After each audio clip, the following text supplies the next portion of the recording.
வானத்தில் செல்ல கண்ணன் பாடுவான், காலத்தில் சின்ன பெண்ணும் ஆடுவாள்.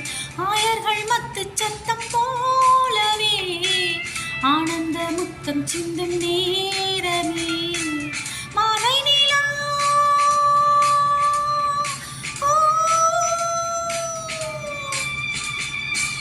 மாலை நிலா பூத்ததம்மா, மௌன மொழி சொல்லுதம்மா, இவள்